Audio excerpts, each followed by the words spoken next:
மச்சம் ஒன்ன பார்த்து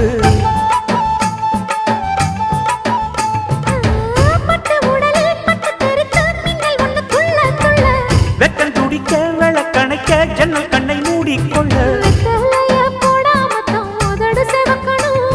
10 நாள் கழிச்சு தாண்டி கதவை திறக்கணும்.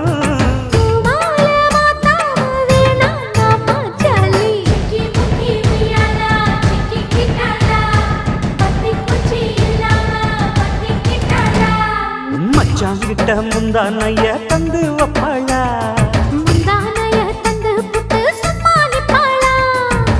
பல நாள் பசி இருக்கு விருந்து வப்பாளா.